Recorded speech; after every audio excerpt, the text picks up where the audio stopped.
Hamparan garis pantai yang panjang menyambut siapa saja yang datang ke sini. Inilah Majene, kabupaten tertua di Provinsi Sulawesi Barat.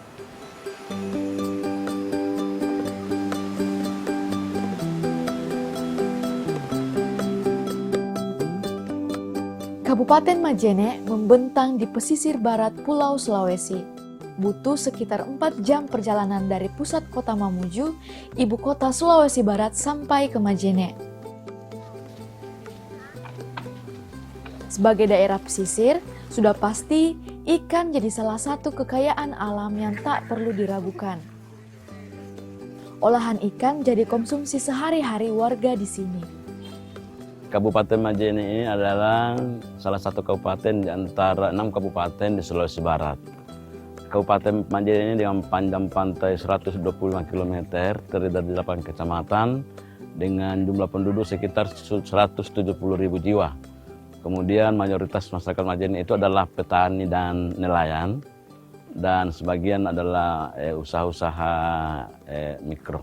Jadi kita di sini potensi kita sektor kelautan, kemudian sektor perkebunan, ada kakao, ada kelapa dalam, ada cengkeh, dan kemudian kami juga adalah penghasil bawang yang terbaik di Sulawesi Barat. 90% masyarakat Kabupaten Majene menjadikan laut sebagai tumpuan hidup. Sayangnya, masih banyak warga yang membuang kotorannya juga ke laut. Kebiasaan masyarakat buang air besar sembarangan masih terbilang tinggi. Ini jadi salah satu faktor penyebab banyaknya kasus stunting pada anak di Majene. Kala itu, kasus stunting pada anak di Majene menempati posisi pertama tertinggi di Sulawesi Barat. Bicara soal stunting pada anak, faktor penyebabnya nggak hanya faktor konsumsi. Erat kaitannya pada persoalan sanitasi. Akses sanitasi yang buruk mendukung peningkatan angka stunting di Majene. Jadi mereka itu BAB-nya apalagi ini kita lihat, apalagi di daerah pesisir Bu, kan gampang aja Bu, udah turun dari rumah langsung di situ aja jongkok dan sebagainya. Kaitannya sangat erat Bu dengan persoalan stunting. Kita ketahui dari 6 kabupaten yang ada di Provinsi Sulawesi Barat, Majene itu salah satu yang tertinggi angka stuntingnya. Jadi kami sudah beberapa tahun terakhir kami masuk dalam 100 sampai pada tahun 2017 kami masuk daerah 100 daerah yang harus diintervensi langsung oleh pemerintah pusat. Aksi sanitasi aman di Majene hingga saat ini baru mencapai 2,2%. Minimnya infrastruktur sanitasi yang aman menjadi faktor pendorong masyarakat buang air besar sembarangan. Infrastruktur sanitasi yang memadai memiliki peran yang sangat besar untuk menciptakan masyarakat yang sehat. Hari ini, saya ingin melihat upaya tersebut lewat program Hibah Air Limbah Setempat atau HALS di Kabupaten Majene. Karena masyarakat yang hebat berasal dari lingkungan yang sehat.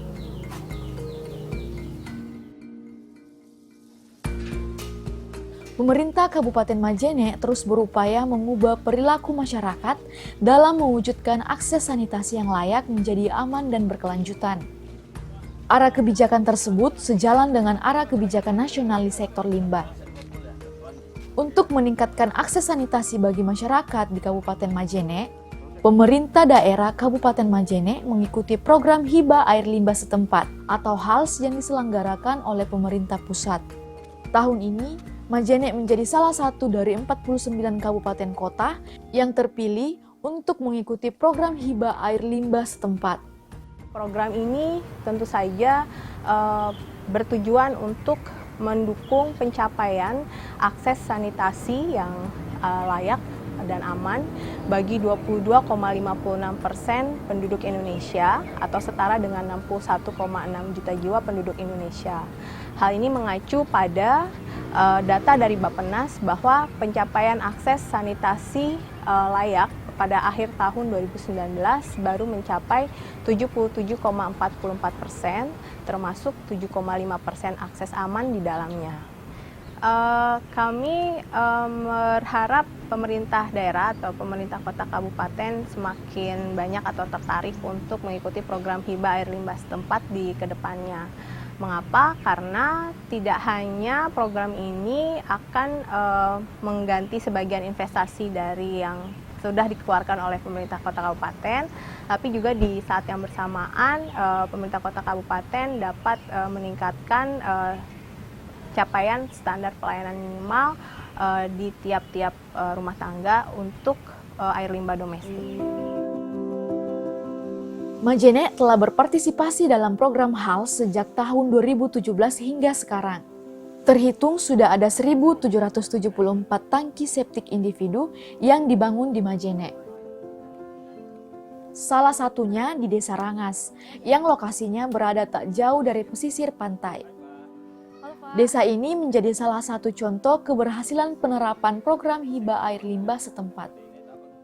Kenapa lebih memilih menggunakan cor buis beton dibandingkan pabrikasi, Pak? Iya, kami memilih cor buis beton ini karena material lokal yang ada di Kabupaten Majene lebih cepat didapatkan, sedangkan untuk yang pabrikasi lebih lama pemesanannya di Jakarta. Bagaimana menurut Ibu hasil dari kegiatan program HALS di Kabupaten Majene ini? Ya, dengan adanya program HALS ini sangat bermanfaat untuk masyarakat yang penerima program, khusus untuk Kabupaten Majene ini sangat bermanfaat karena dengan adanya HALS ini ada beberapa hal yang kita bisa hasilkan secara positif, di mana Majene merupakan salah satu kabupaten yang angka stuntingnya cukup tinggi. Nah, dengan adanya program HALS ini, angka stunting di Kabupaten Majene dari tahun ke tahun sudah mulai menunjukkan angka penurunan. Kemudian yang kedua, yang selama ini masyarakat melakukan buang air di pinggir laut.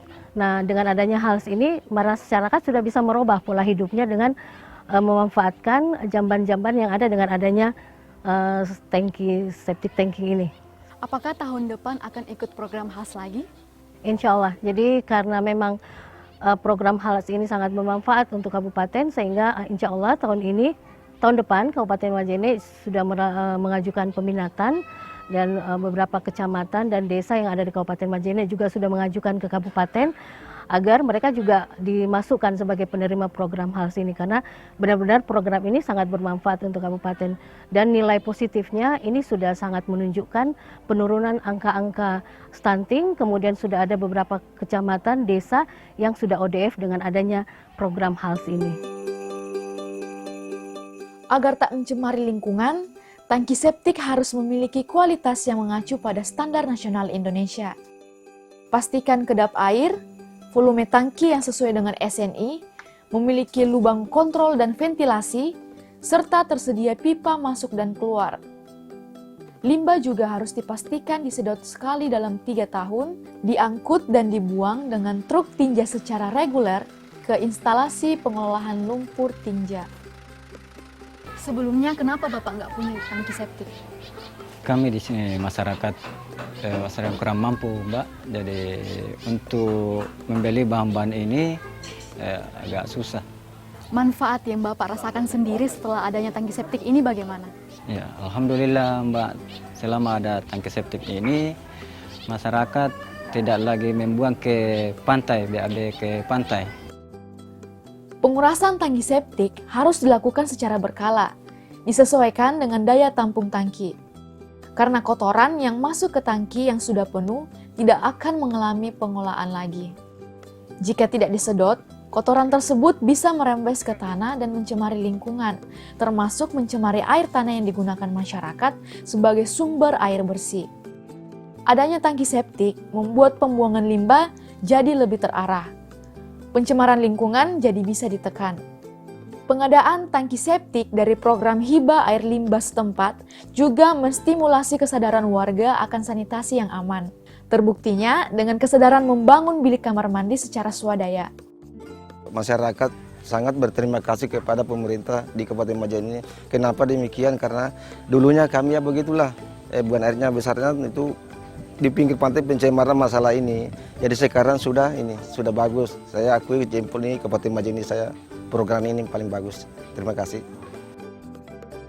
Adanya instalasi pengolahan limbah tinja atau IPLT menjadi satu syarat untuk mengikuti program hibah air limbah setempat. Ini IPLT-nya untuk Majene ya Pak? Betul, Pak. Jadi IPLT Majene ini dibangun pada tahun 2015. Kemudian tahun 2018 dioptimalisasi dan mulai berfungsi sekitar tahun 2019. Jadi IPLT ini lokasinya berjarak sekitar 2 km dari pemukiman warga. Kapan IPLT ini berfungsi untuk program HALS, Pak? Ya, tahun 2020 sudah mulai berfungsi program HALS. Ya, kita rencanakan sesuai dengan ketentuan yang ada bahwa setiap 3 tahun akan kami lakukan penyedotan di setiap rumah-rumah warga, gitu. Perubahan positif semakin terasa sejak infrastruktur ini dibangun. Yang paling menggembirakan, angka stunting berangsur menurun. Tahun ini, Majene tidak lagi menempati urutan pertama kasus stunting di Sulawesi Barat. Kabupaten Majene telah mengikuti program hibah air limbah setempat sejak tahun 2017. Kolaborasi program dijalankan setiap tahunnya sebagai upaya meningkatkan sanitasi yang aman. Jadi untuk HALS ini ada 3 sumber pendanaan. Yang pertama dari APBN itu sendiri, kemudian dari APBD, dan dari swadaya masyarakat. APBN yang berupa septic tanknya itu, kemudian APBD itu adalah yang jongkokannya, kemudian yang swadaya masyarakat itu adalah pembangunan bilik.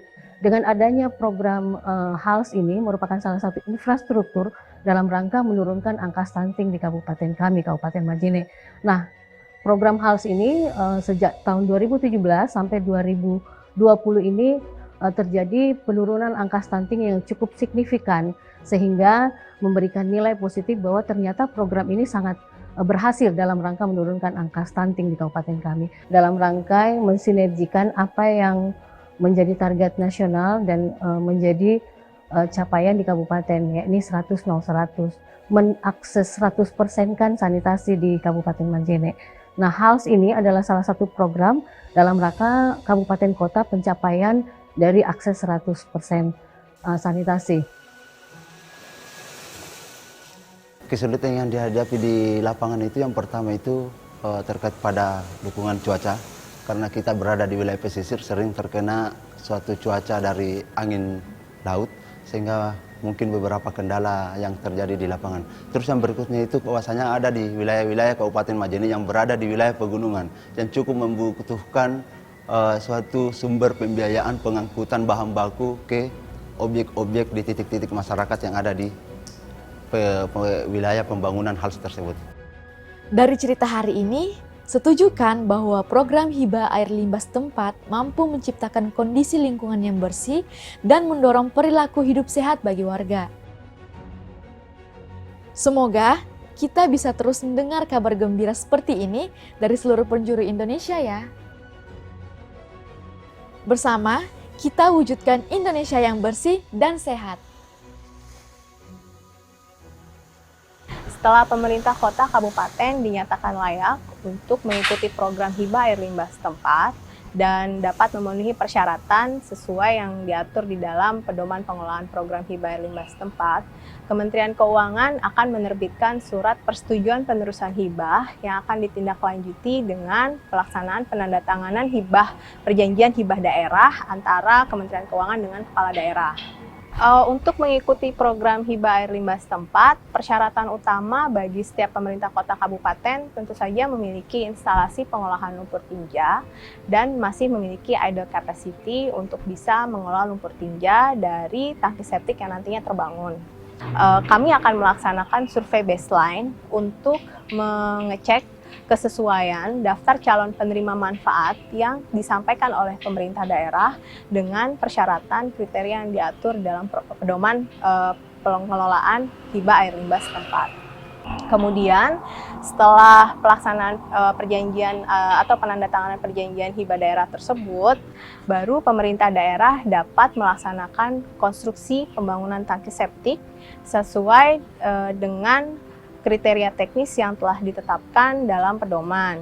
Setelah pelaksanaan konstruksi, tentu saja kami akan melaksanakan verifikasi terhadap hasil pembangunan yang telah dilakukan sesuai dari apa yang telah dilaksanakan oleh pemerintah kota kabupaten, dan kemudian ditindaklanjuti dengan pelaksanaan uji petik yang dilaksanakan oleh BPKP. BPKP akan melakukan pengecekan terhadap hasil laporan review verifikasi yang dilaksanakan oleh tim konsultan kami terhadap hasil verifikasi pelaksanaan pembangunan tangki septik yang dilaksanakan oleh pemerintah daerah. Kemudian setelah pelaksanaan uji petik BPKP, pemerintah daerah atau pemerintah kota kabupaten akan mengajukan permintaan rekomendasi kepada Balai Prasarana Permukiman Wilayah selaku PPMU dari program hibah air limbah setempat.